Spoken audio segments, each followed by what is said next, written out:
Hello and welcome to round 6 of Asdc 2017. On the motion, this house will allow employees to give up their maternity leave in exchange for higher pay and by the Prime Minister. Here.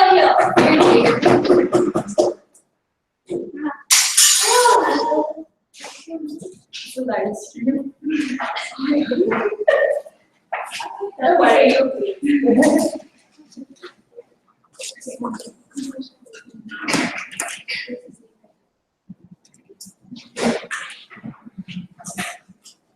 We live in a society that's been more accepting of women's choices, of how they move within the world, of how they avail of the different choices from their home to their workplace, their roles as a mother and as a worker. We think that it's high time for corporations to allow their employees to give up maternity leave in exchange for higher pay. And we think that this is in line with the feminist movement and the goals of people who want to forward gender equality. But before I move on to my arguments about how it's going to be valid and valuable and how it's going to be better for women, let me start with clarifying a few things, right? So the problem in this debate isn't so much whether we have to give up maternity leave or whether we have to give up pay, but rather whether we should or should not whether we should or should not give them the option. We think that on our side, we're going to prove to you why this option is, first of all, going to be valid, but first of all, it's how this option is going to better women and the way they work within the movement and whatnot, right? The burden that we're going to take on this government side isn't necessarily to force these women to choose these incentives, right? But rather to allow these companies to give them both sides in order for women to be like more productive and happier and like better mothers and whatnot. We define the house as someone who's as the corporation, but obviously that isn't the only stakeholder in this debate, right? Because this debate isn't about necessarily just the corporations and who it's going to benefit them, but why it's going to benefit women, why it's going to benefit them, their roles as mothers and as workers and whatnot. But let's look at why, first of all, the maternity leave exists in the first place, right? It serves as an incentive for women to not leave their jobs and for women to be more productive and happier in the first place. We think that this is something that's still commensurate and in line when you monetize that monetary leave, right? Because it's still an incentive and it's still something that tells women that they can choose what they want, right? We tell you that women, especially now in society, can choose to be a housewife and can choose to be a breadwinner. And having those two options offered to you is something that's going to forward the movement and is going to forward society and gender equality as we know it, right? We think that it's legitimate for women to choose either one, and we're not undermining one choice or the other. Let me make that extremely clear from the very get-go, right? What we're going to do is we're going to give them an option for them. We're going to give them an option because we have to recognize that women want different things. Women want to earn. Maybe they want to break the glass ceiling. Maybe they have a higher paying threshold so they can go to work the week they give birth, right? We see that the problem is that different choices don't exist now in society, and we think that there's a need for us to open that. There are different women who have different needs and different wants, and we need to start co-opting that into our narrative and whatnot, right? The burden for us to do now is why it's valid for the companies and whatnot. But how is this going to happen, right? Obviously, this is something that operates in a liberal democracy where maternity leave is actually a thing, right? Not necessarily workers who can't avail of that because we don't think that's feasible and a fair burden on our side. But then firstly, we're going to tell you that we're not stopping either, but offering both. And we're not necessarily going to be partial to one or the other. We're just telling you as a woman that you can go off to do whichever. We think that this is likely to happen in all forms or places that are all workplaces that offer these options. And by higher pay, we mean things like getting a raise and whatnot, and not necessarily just getting more money or extra allowance. We think that those two things are separate. But then finally, we're going to talk about firstly why it's going to be valid and whatnot, right? Right now, there are no more unfeminist or feminist choices, right? There are no more unequal or equal choices. Society, especially in more liberal democracies, recognizes that women are part of the labor force and they are very important to that. That women can be productive, they can be intellectual and whatnot. We think that under a law, being a mother doesn't change that, right? That you can work and whatnot. But here's where the extra special nuance comes in now, right? Because we think that women have so much quality work to do, we think that we can give them an extra incentive that is commensurate, right? Because firstly, why it's valid right now, right? Women already have a spectrum of choices, and we think that it won't hurt any third party to offer them that. We think that there are different needs and different needs to do that, right? Because let's characterize the everyday working woman, the person who's likely to have to choose these two options, right? She has different needs. Maybe she'd much rather want to work because she thinks working empowers her, but maybe also she needs the money. And we think that in those two ways, we think that necessity is something that we are willing to forward in our policy, and it's something that we're willing to have, right? Because we have to recognize that as a company, our women can choose different things, and that they can do different things, right? Literally now, since you have another mouth to feed, since you gave birth, we want to offer you the option to find a better way to take care of your baby, to find a way to find someone to take care of your baby while you're in our workplace, right? And we think that's where the incentive comes in. We think there are different ways for women to be productive, and we're only fueling that when we allow them to avail of their choice. We don't think there's necessarily any harm for the corporations to do so at the end of the day, right? Because obviously they're still paying for their labor, and that's something that's so important, and that's something we have to clarify, right? Under the law, you have to pay someone when they exert work for you, and we think that that's not any different, right? Because a woman exerts extra work when she has to juggle between the home and the office, when she has to recover quickly, and we think that that's something that's legitimate on our side. But why is this valuable at the end of the day? We think that companies at the very onset, when they provide this value, they value choice, right? And this empowers women, and it shows them that they have some kind of bodily autonomy, right? Like that they don't have to take maternity leave to be a mother, that they don't have to take money to be a worker, right? That they can be a breadwinner and the mother at the same time. And we think that at the end of the day, this is gonna open the border and whatnot, right? Because it's gonna show women that they can be independent, they can choose to do with their bodies and whether they want to work. And this is only an extension of the choices that we're already offering to them. We think that at the end of the day, we need to empower women at the base level. We have to empower the women at the fringes of our corporations. We have to empower the modern woman who is working, the woman who works, but at the same time, the woman who nurtures. And we think that since we want to champion that, we can do that best in our model. Given all these reasons, I'm very proud to propose. Thank you.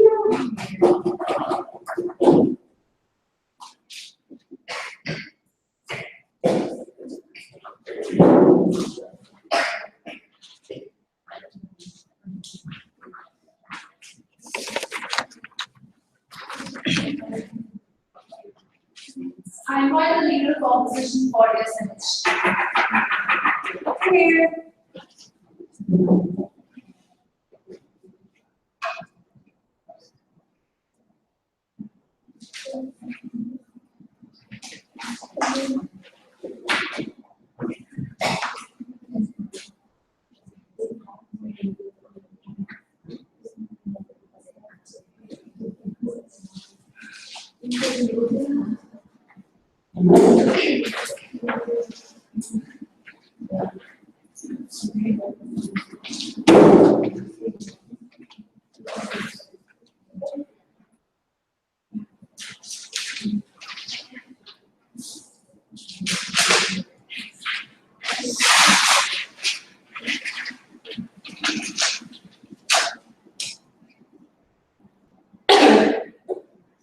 We think that in the first place, to begin with, maternity leave should have never been a subscribed right in the first place, or you could choose to opt out of it. We think that's an unsubscribable right because it's something that the feminist movement has been fighting for the past years. We think that it's something that is a right because in such a way that it empowers women in the workforce. We think our proposal here is that we're going to keep on investing in paid maternity leave because we believe that maternity leave is something that every woman should have in the workforce. We have two status on our side. First on how maternity leave should be on whether or not maternity leave should be sacrificed And second of all, which side is for the betterment of the women in the workforce. Our burden for you is to prove why maternity leave should never be sacrificed and how it's better for the feminist movement all the more. I have a case for you on how that on the proves that and gives you the principle and pragmatic benefits, right? But if I move on to the second part of my speech, let me rebut the previous speaker.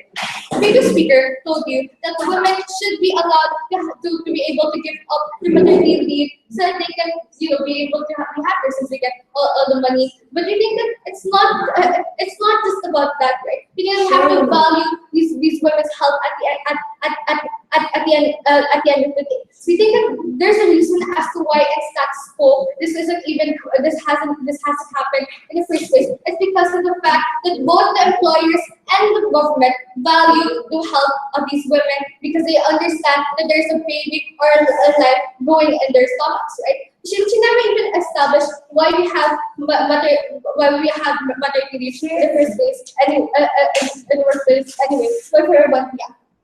Women of all kinds have different thresholds, right? They have different needs and wants, which is why we recognize that some people may not need this maternity leave. Why, even in this case, should they not have that choice? We think that we understand that these women have different needs, have different wants, but when it comes to extent where their health is at stake and they have another life that they're carrying, then we have to sacrifice their choice. You have to sacrifice their wants and needs, and that'll become that part in the constructive part of my speech. What did she tell you? What else did she tell you? She told you that this isn't just the everyday working woman, but we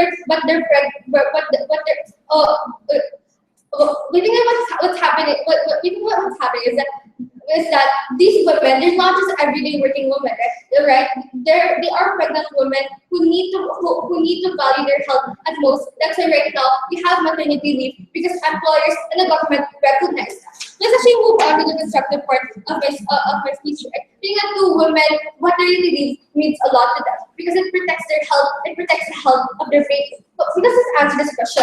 What happens when women are pregnant? We think that when women are pregnant, they feel restricted to move because of the fact that they're carrying someone, or they have to pay extra attention to their health because they have a baby or babies. So what happens when a woman is pregnant and stressed at the same time? We think that in the workforce, where it is an environment where it is fast-paced and it is something that demands a lot since there are standards that you have to adhere to.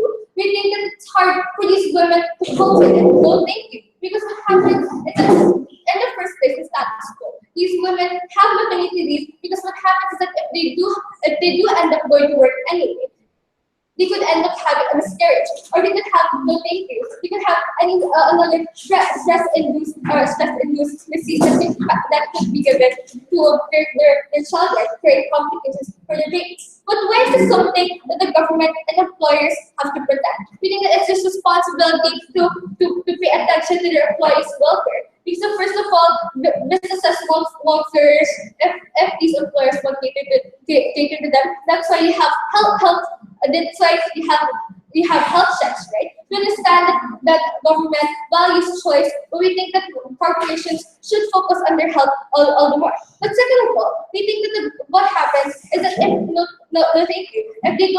the government doesn't fulfill the responsibility to these women, what happens is that they get to feel the responsibility all the more, which is to protect the people. But how does maternity leave protect them?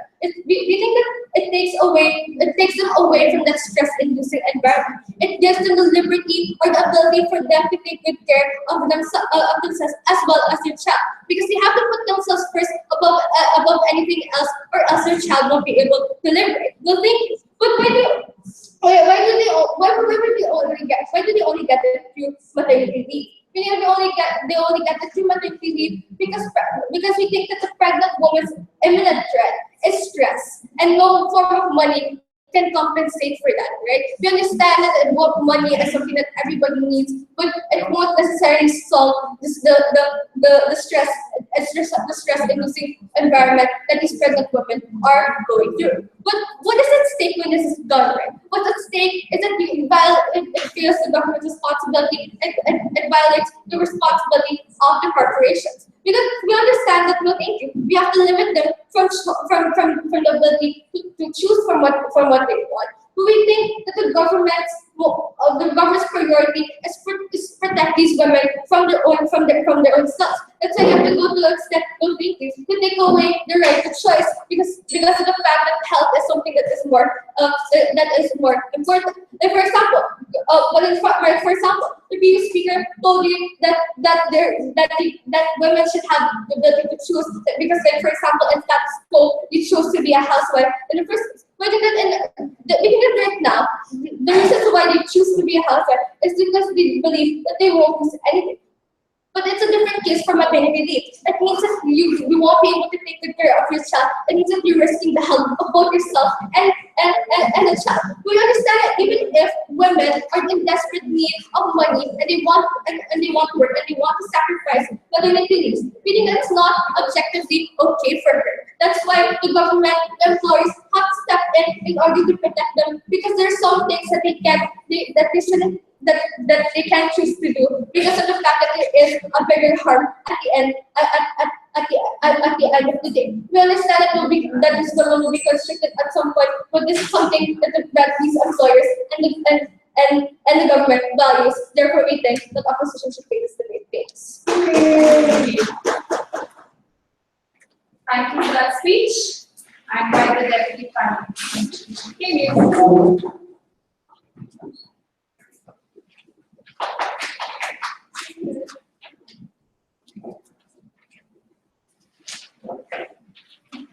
We think that one thing that opposition needs to understand is the fact that women exist in a spectrum. The fact that essentially everything does exist in a spectrum. Because they come up here and they tell us their idea that women can't work when they're pregnant, or they can't work when they had just given birth, or they're having such a hard time working and they're so stressed. We think that it's clearly unfeminist for them to actually take that stance because they tell us all women are a certain way. We think that in the feminist movement, we recognize that it's not necessarily true, right? But before we move on, we have to actually talk about the feminist movement, something that the opposition side didn't actually do. We think in the feminist movement, what we do is we stand for empowerment of all women. And what we think on our side is the most empowering thing, essentially, is choice.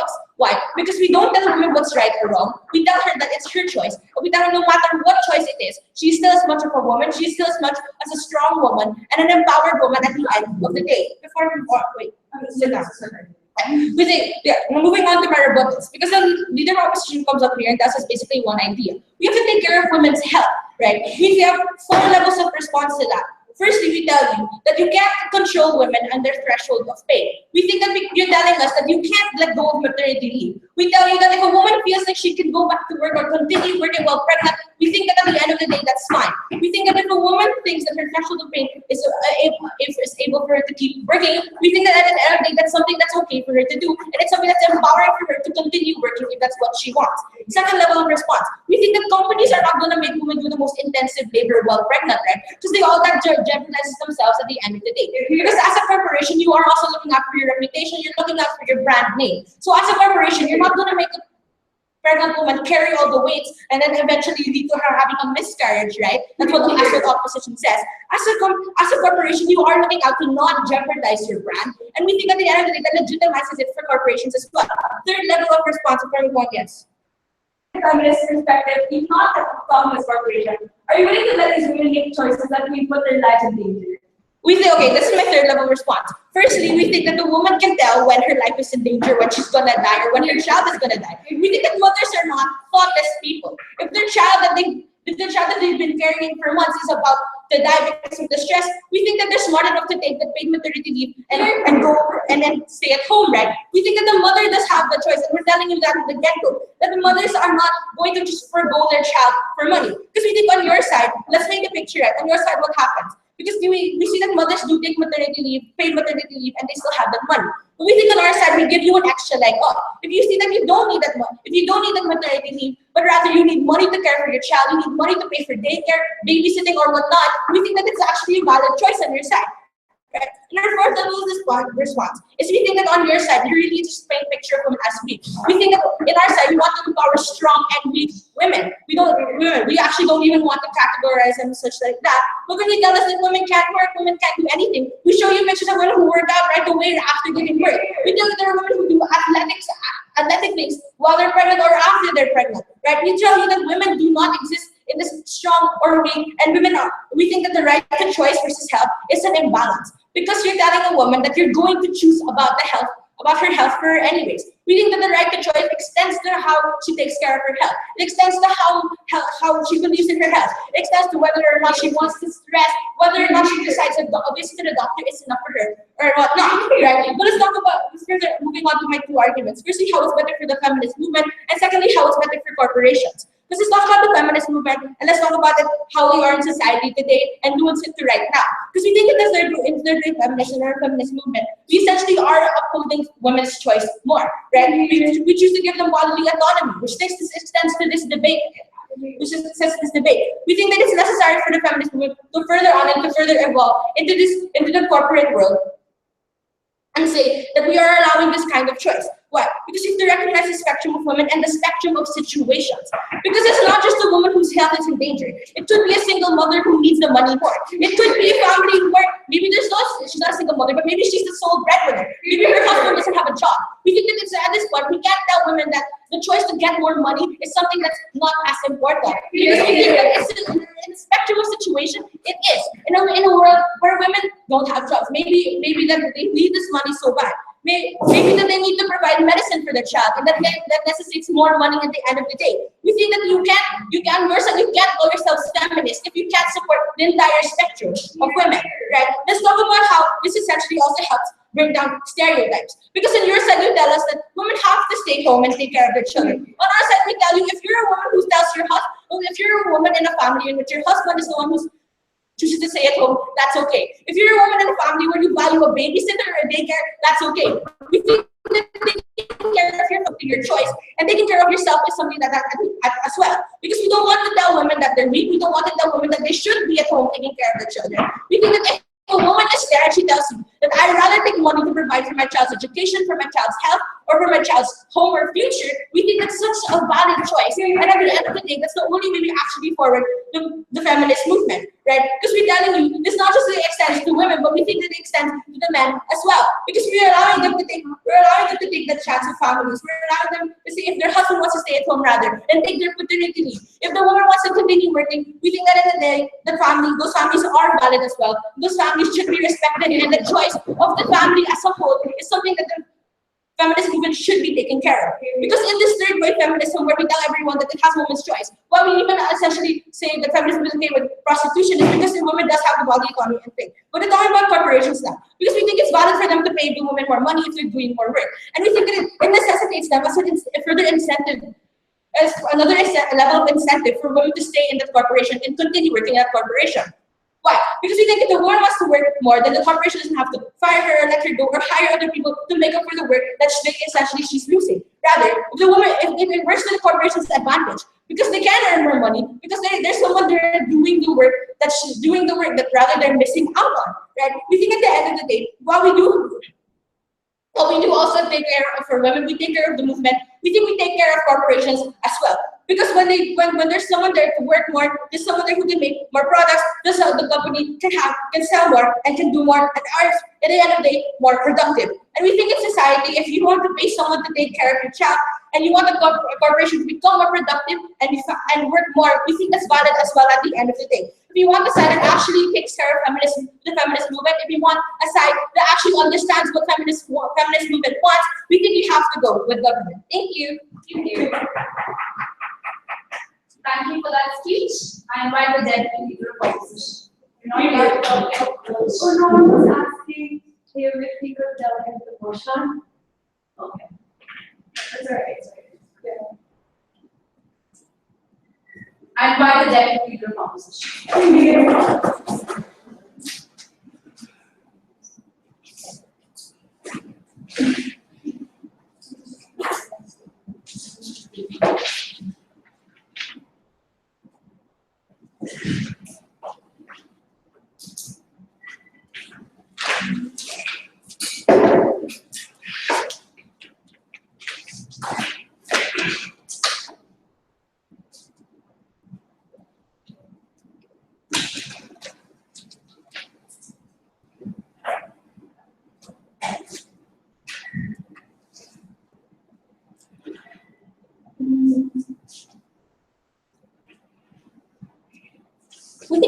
day, opposition side is always going to want to be in the best interest of the feminist movement. We think that we don't deny it. We don't deny it when they say that we want these women to be protected.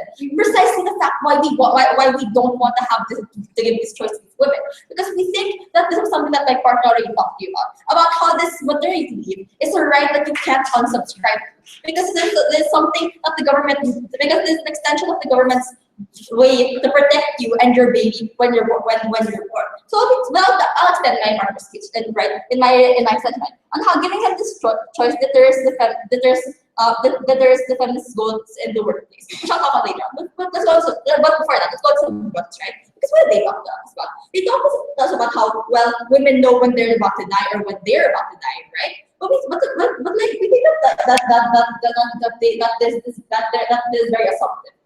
Right? We question the likelihood because we don't think that they were ever really able to prove how this actually happens, right? We lack the step-by-step analysis coming from their side. But okay, let's actually build it, right, for them, right? They know because they themselves are feeling it. But even if we don't want them to wait until like they're near death, right? Until like they're very stressed out and they need to go to the hospital right away. We want because we think that especially at the time of pregnancy, it's super stressful, right? And we don't want them to have to undergo even more stress. We want this to be as smooth for them as possible. What does it tell us? It tells us that there are reasons why women proceed to work despite being pregnant. Sit down. But I'm thinking that first of all, because first of all, they choose to work like they choose to work.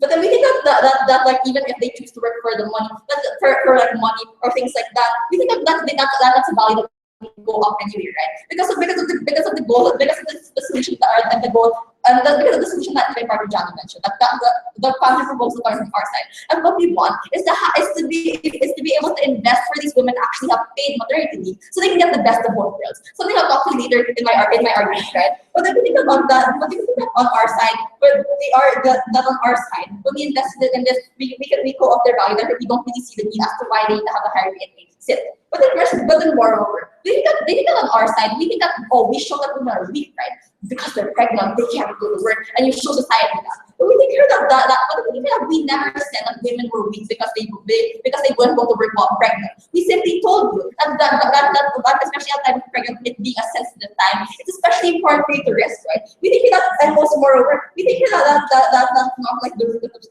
problem. Anyway, we think they were very nitpicky in rebutting my partner Jana's argument, simply trying to shake off the parts for of course. We think here that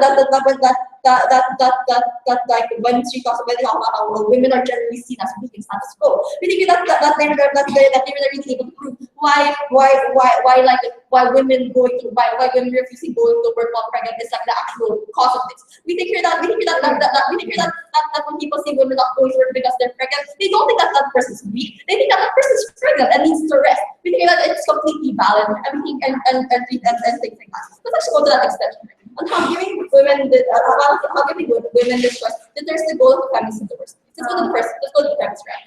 The first one here. The patriarchy first began when cavemen were more physically able to work.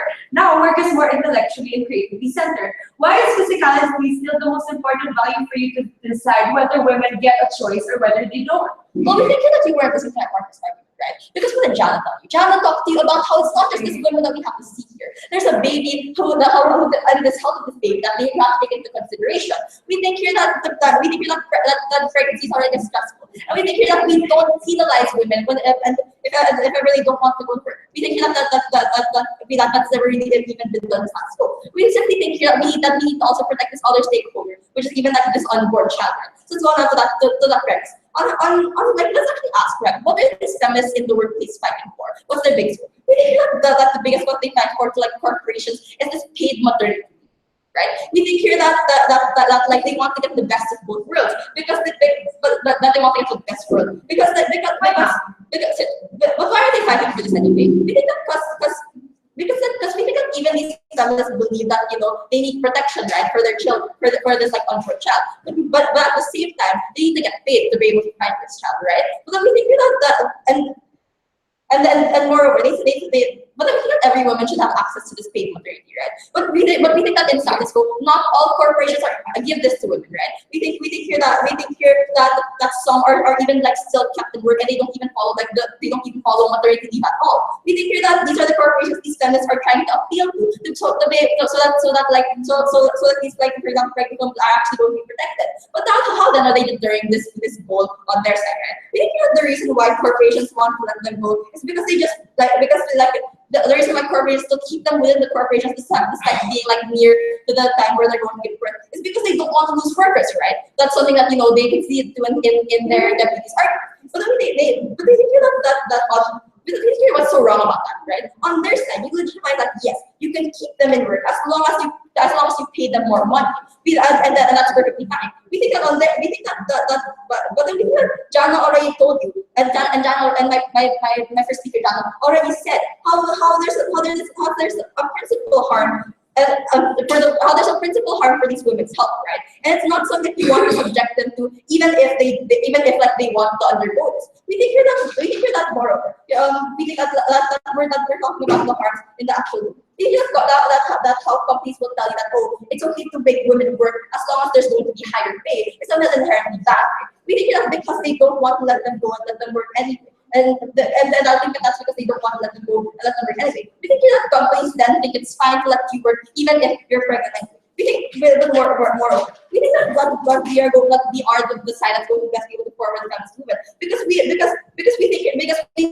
showed you how this paid maternity leave, how there's a staple because on our side we staple the necessity of maternity leave, and we think here that there's one thing that they want to achieve. We think on their side we don't even have a need for their higher pay, right? Because we get the best of both worlds, in which we allow them to have this paid maternity leave. We think that then if they want to say this, they need to respond to that, and then they need to respond to that anyway. But what's the decision's argument? Because you're going through because we think that on our side you don't have the safety net. You don't have like these corporations telling that it's okay to make you work even if you're pregnant. We think that on our side you still keep this goal of the feminist movement to be able to provide the protection to these women. And we think that for all these reasons we're very proud of the whole things.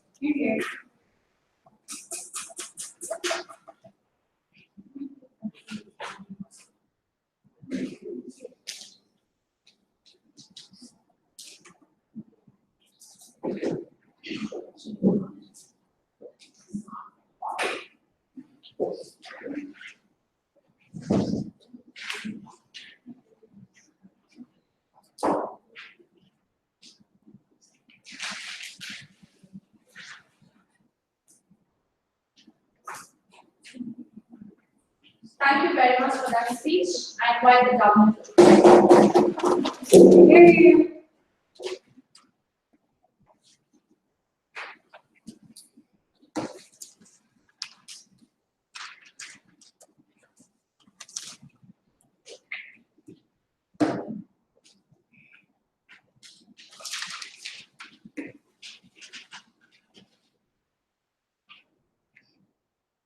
We think that the opposition side has been completely value neutral with what they have been saying and not exactly mutually exclusive. Because when they come here and talk to us about how women need to be healthy and how women need to be healthy and how women need to be paid, maternity leave needs to be respected and whatnot, we think that we can go up all their benefits on our side and provide even more, right? Because recently we have already talked to you about how women know themselves the most, right? They know how their health is affected and whatnot, and how these different choices can affect them. We think that we already disproved all the points to begin with. And I'm going to explain to you how this works in two issues. My first issue on whether it's a legitimate choice to sacrifice maternity leave, and secondly, whether it's better for the women and eventually the child eventually.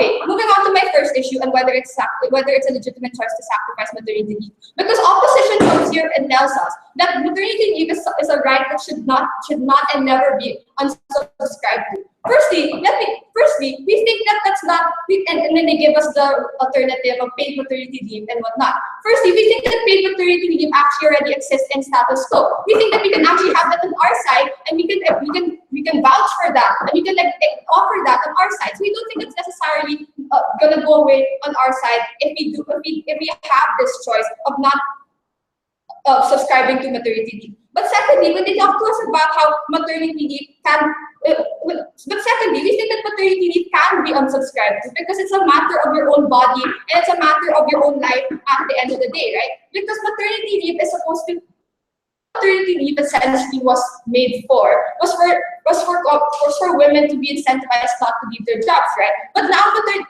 and for them to keep a better health or whatnot. But we think that as the recent TJ have already told you on and on again that they have been rejected, that they have been rejected. It's the women themselves that know what they can do to best provide for their body at the end of the day, right? Because we think that health is something very. We think that healthy is something that's very personal, right? We think that it shouldn't be a corporation. It shouldn't be a corporation or even the government that tells you whether you're healthy or not, right? They shouldn't push you to not continue working if they don't even know what truly happens within your body, right? They're the best judge of that. So we think that at the end of the day, what they're trying to do essentially is they're letting corporations dictate whether or not you're healthy or not. And we think that's completely wrong. Which is why we think that sacrificing maternity leave is a legitimate choice. Because when you sacrifice maternity leave, obviously you know whether or not it's gonna help you at the end of the day, right? You know whether or not you need the money or if it's better gonna provide for the health of your child and the health of your family in the future. Whether or not it's gonna make you even healthier if you think that's true. And we think that you should respect that because these are the choices. This is the choice that this woman made, right? And we think that in this progressive society, where we can't necessarily dictate the choices of others anymore, as TJ and Therese have mentioned to you over and over again, especially when TJ comes here and talks about how it's in line with the feminist movement now, we think that we should allow these women this choice. But onto my second issue and where it's better for these women and children. Because they come here and talk about health, right? That's basically the main thing that they talk about on their side, right? They talk about health and then they talk about health and how it affects the woman. Well, firstly, we think that realistically, these women and they also told us that we can't prove that women know themselves or not. That's basically what they said, which we think is completely false, right? Because you're dealing with your own body and your own self. But secondly, we think that these women probably see doctors, right? They probably see consultants and physicians that tell you after this, that tell you whether or not you are healthy or not. And we think that because of that, we think that these choices, which are usually consented to when they choose not to take this maternity leave, it's completely valid and better for these women. Because we think that if it's already proven that you're gonna be fine, or where you feel like you're gonna be fine, we think that you should take that, right? Because there's no necessary risk for them. But even if there's like a health risk or not, we think that these women do have motives to take these different jobs. As TJ has already mentioned, these women might be in need of this money. These women might be in need of a way to provide for their children in the future, to provide for a college in the future. And we think that it's okay for these women to think long term if that's what they need, right? Because at least on our side, we have a long-term solution.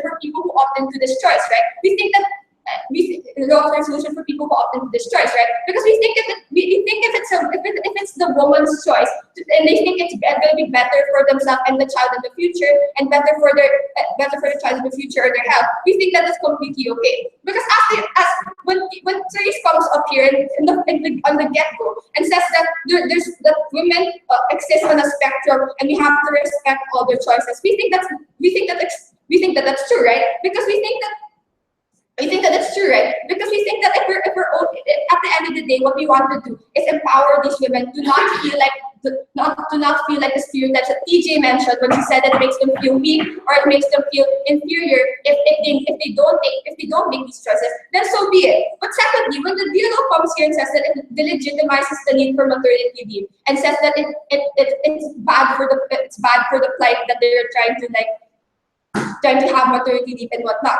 we think that that's not true at all, because we think that we can offer maternity leave also on our side, but at the end of the day, we don't necessarily say no, maternity leave shouldn't exist, right? Because it shouldn't exist, right? What's happening on our side is we're opening the choice for both, right? So in a way, we're actually making maternity leave and even giving maternity leave even bigger importance, because we say that, hey, maternity leave should be an option, but we think that if you don't want it, even like at the end, in the worst case scenario, we think that you don't need to get it, but you don't need to get it. So in conclusion, why is this better for the women and their children, right? Because not only can they make a choice that they think is best for them and allows them to feel empowered and allows them the right to take what their body wants or not. But secondly, we think that it provides them with with possible long-term solutions that they may want, right? That they may need the money or whatnot. Because we think that it's harder. Well, we think that it's harder for these women if they don't have these choices at the end of the day, and this is why we're proud to propose. Thank you very much for that speech. I invite the opposition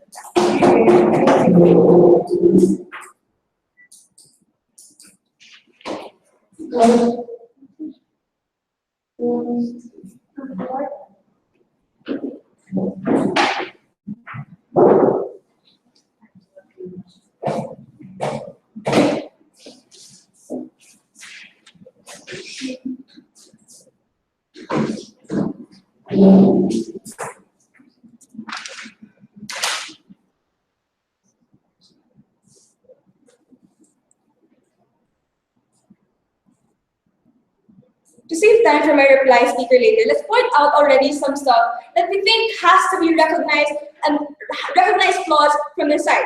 First, they never engaged in the very spectrum of women they wanted to protect.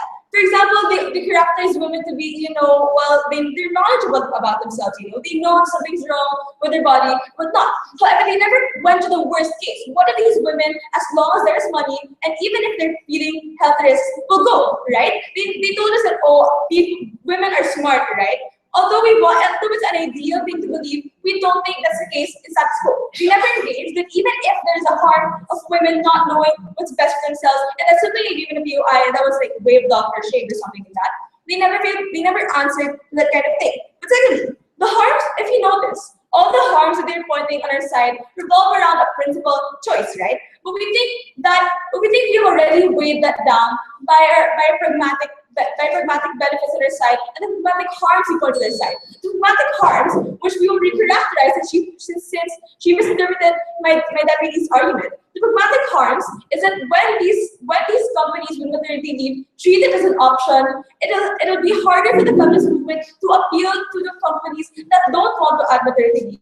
Because these companies will just say, oh, look at that company. They're not enforcing it to the fullest, so why should we, right? They're not going to treat it like an option, and instead go to the better option of keeping their workers but paying them higher, regardless of their choice or whatever they want to do. So even if they protect the choices of the women, if these companies who already have this maternity leave, how about the women who don't? The very women who the feminist movement are currently fighting for today. I have two issues on how we win this debate. First, where does the corporation best protect these women? And secondly, is it right for corporations to take away this right? If you notice, the whip and I have the same issues. It's just that ours are more nuanced to the corporation, the very accurate debate. So, actually, no, let's switch those. The first one, is it right for corporations to take away this right, or what they may call or make it an option on their side? On their side, tell you yes, because it's a feminist choice, right? But first, we think that if you're tying it back to the corporation, they never told us why the corporation has an obligation to be the most feminist organization out there, right? But we told you what realistically does the corporation value. We told you, and they're bound by law at least to this extent, that they value their workers' health, whether they want it or not. These workers will be subjected to health checks, whether they like it or not. I mean, on their side, what if a woman doesn't want to do the X-ray? They're gonna say, no, I feel like my bones are all in the right place or something like that, right? We think on their side, they're betraying the very value of welfare and making it optional that these corporations have. And we don't think welfare should be subjective anyway. They tell us that these women have different wants and different needs. We tell you, no, right? I mean, no to the needs, but yes to the wants. Sure, many different women want different things. Some women will want to work whether they're in pain or not. Do you think it's in the interest of the corporation and tying back to the government? Is the government enforcing this welfare? Well, not. It's in their interest to protect these people from making these choices because they said that because we don't want to assume what they're assuming that all women are knowledgeable. We don't want to wait for a woman to feel pain before she asks for the maternity leave. On our side, we already are proactive in protecting the stakeholders of this debate. But secondly, how does opposition say the government is the corporation is right to take this away? Because it does. Because it's good for the corporation. Because it gives women an incentive to stay at work. Because they won't be kicked out or sacked. Well, not right. Why do you think this characterization or argument entirely is harmful? Because we're not okay with women being monetarily incentivized to sacrifice their health. Why do we think they're going to end up sacrificing their health? Because working on their logic, where you assume women have jobless husbands, or are desperate, or just really want money or to go to work at times, they're likely to go to work whether they feel the pain or not. So even on their side, where they value the choice of women, we think at the end of the day, as a response to their point, the choices will be compromised. And because of this incentive, they will go to work even if it's a physician telling them not to, they will still go because it's what they see important, and it's this subjectiveness that we do not want to subject to the risk of 2 lives or more at stake. Right? How do we in opposition tell you that it is right for the corporation? So we already told you on one level why it's not right for the corporations to take away this form of welfare. But secondly, is let's rebuild. I mean, show them how built our side is, right?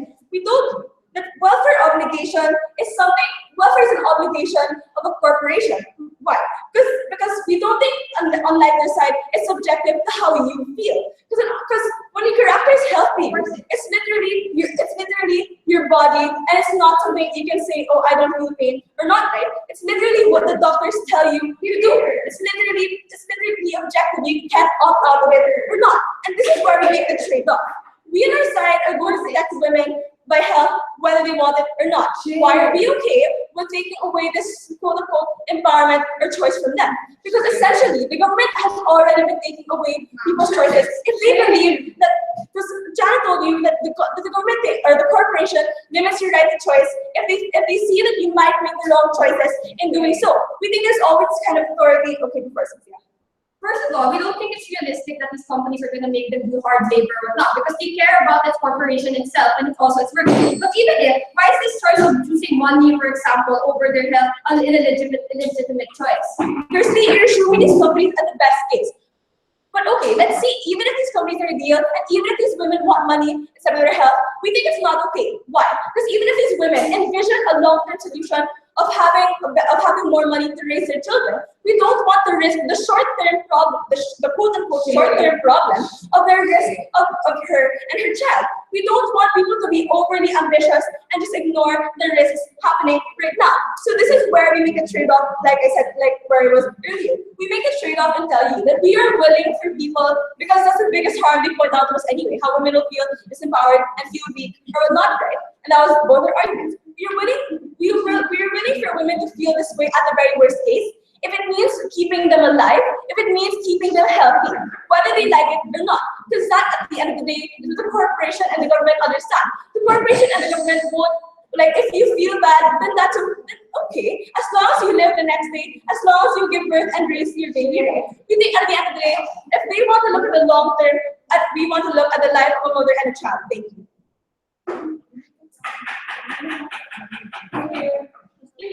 Thank you very much. I invite the opposition to present.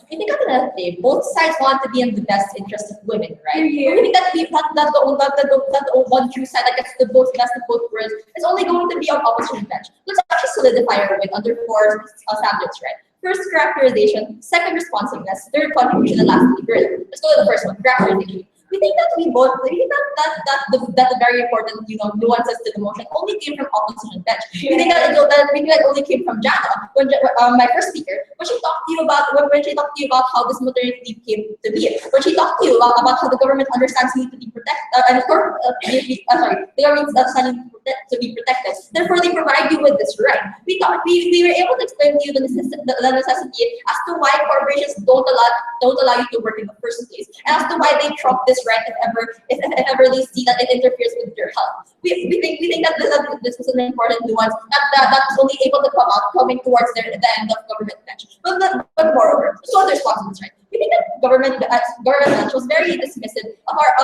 harm, right? But we talked to you about how these women's health and even their infants' health would be at risk. They simply said that, oh, women know, right? And they're going to be able to see when their body is like, well, we think that that's an assumption, right? That I already understand. But moreover, because they were never really able to take down our harm of health, and they continue to assume that companies will always be benevolent and always want to always be in the best interest of these women. But we think here that they work only on their best case, in which everything is pretty fine, and these companies are in the interest of the women. We think here that the reason why they're going to fail to debate is because that they only work on one vector, and we're never really able to prove why even in their worst case they're still able to succeed. What did we talk to you about? We talked to you about how we responded to their problem and you don't have a choice, right? But then we take away, we responded to that by saying to you that we take away their right when there's a threat. I think that what happened here is that they just brushed off the threat and said that the right to choice and empowerment is always the best that you can achieve. But we think that there was this greater good that we wanted to achieve at the end of the day, which was the health, and we think and to achieve this goal that I talked to you in my speech about this higher pay, not higher pay, about this paid maternity leave. This one out of the contribution, right? We think that the way that the thing we're talking to you about, the strongest points at least, we're talking to you about empowerment, right? How women feel so great that they go back to the workplace while they're pregnant, and things like that, and how it's a valid choice versus spectrum, and all of those other things. But we think that was the best benefit that you could get on their side, and that they never really went the biggest problem there was that they never even went on their worst case, right? That they just worked on the case that women feel great when they're pregnant and they're going to feel super empowered in their workplace. We think here that even if we were able to get all of the growth terms given on our side, what did we talk to you about? We talked to you about how this is bad for the plight of these feminists in the workforce who are vouching for paid leave because we legitimize that it's okay to pay me more even if I'm pregnant, as long as I'm paid more. We talked to you. We contributed how this harm of health, and we talked to you about the necessity as to why we even need to look at this coming from already Jana right off the bat. This was the burden, the most important standard in this way. Their burden was to talk about why maternity leave should even be an option rather than an unsubscribable right. But we think that the only thing they talk about were basically choice and empowerment. But those are already things that we took down. Therefore, we think that there's even under the standard. We think on opposition bench, we talked to you about why maternity leave shouldn't be sacrificed ever. And that was our burden. But moreover, we talked to our other burden was talking to you about how this is better for the feminists, for these workers in the workplace, because we talked to you about how we protect their health and especially the health of their child. We can do on side to the side. This is in the best interest of these women in the workplace. Side with opposite bench. Thanks. Thank you. I invite the last speaker of this debate, Dr.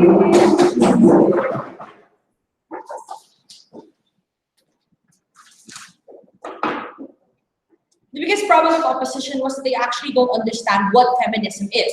They don't understand how women operate and the fact that there are different types of women in the world. Here are 6 levels on why government takes this debate. Firstly, on characterization. Because firstly, opposition fails to recognize the spectrum. And secondly, they give us a convenient characterization that women are numb, that they don't know when they're hurt, and women are not going to listen to what the checks that we already told you are in play. Because from Prime Minister, we told you that there are checks for health. We told you that we have doctors, that we have the corporations who do have their health checks to already tell women whether they're fit or not to work. Yet they keep telling us that women are so stubborn, they're gonna work until they die just for money, right? They're telling us that they're gonna work until the baby inside dies just because they want money. We think on that side that's completely unrealistic. But second, we already told you that the checks work out in society because we're not in a society where doctors don't exist, right? We're in a society that we're privileged enough to have this kind of healthcare. But it's not about others. They talk about like, how the corporations know it all. How the corporations know if a woman does the woman's threshold or not. We think at the end of the day, that's something you can't say. And then they tell us that corporations are just selfish and everything, right? But we're already telling on our side, even if they're selfish, that operates more than not wanting to hurt these women. This is something that we talked about with the first two constructive speakers, that we're telling you that corporations are not willing to jeopardize themselves because they want more women to work, right? But secondly, let's talk about the responses. Because we think that most of the responses come from a misrepresentation. They tell us that we're fighting. They paint us as if we're fighting to take away maternity leave. In reality, we're fighting for two choices. We're telling you that you can take maternity leave if you like. If you feel as if that's what you need, then you may take it as you wish. We're telling you that we fight for two choices. Rather, they misrepresent our entire case. They tell us that we don't want maternity leave. We don't want women to listen to their health. We're telling you that women can listen to what they feel like. They can listen to their doctors if that's what's necessary, right? Basically, then after that, they leave a lot of things unresponded. How we have choice, how we respect a spectrum of situations and a spectrum of women. Basically, on their side, they keep talking to you about health, how women are just going to die on our side because they're not going to listen to what they feel like, and they're not going to listen to the pressures they're feeling for their body. Thirdly, let's talk about nuances, because their arguments aren't actually nuanced to this very notion. They talk about the importance of maternity leave, which is something that we have on our side as well. Maternity leave and paid maternity leave simply exist on both sides. We tell you that their arguments are not nuanced because you keep telling us that it's important for maternity leave to exist. While we tell you that we're not fighting on that actual leave. We're fighting on the existence of a choice and why it leads to empowerment. On the fourth level, right? Let's talk about evolving. Because we think that opposition failed to evolve with this debate. Because we've moved on to talk about things like the corporations. We talked about the feminist movement as a whole. We talked to you about forwarding the movement and forwarding empowerment, yet they still remain stuck on health and how women on our side can't make a choice for their reason, right? Because we already, then fifthly, let's talk about their contributions, right? Because they give you non-mutually exclusive benefits. We think on our side, we can take care of women, we can take care of their health, because we're allowing them to still say that they want maternity leave. We tell you that corporations still do have these health checks. We tell you that corporations at the end of the day will not jeopardize themselves having a miscarriage on their hands because they'll give a woman to have such intensive labor work, right? We're telling you on our side, in government, we can co-opt all of their benefits. We tell you about rational livelihoods, and we respond to their biggest issue, which is health, essentially because we tell you that there are checks like doctors, right? We talk to you about choice, empowerment, forwarding the feminist movement, and corporations. At the end of the day, we think that we have actually more benefits on our side. But let's talk about stakeholders, right? Because we think that we do, as the whip has already analyzed, have the best interest of women and their children at the end of the day, right? But we're gonna tell you, fine, even if you do think of the children most, because that's what you've been fighting for so hardly, right? We think that we still protect more stakeholders at the end of the day, because we do protect the feminist movement and the society as a whole. We protect the women first and foremost, and we protect corporations, right? Because we protect more stakeholders, because we think we've given more contributions to the debate, it's so obvious that it's a side with the government. Thank you. Thank you very much for the debate. Please call the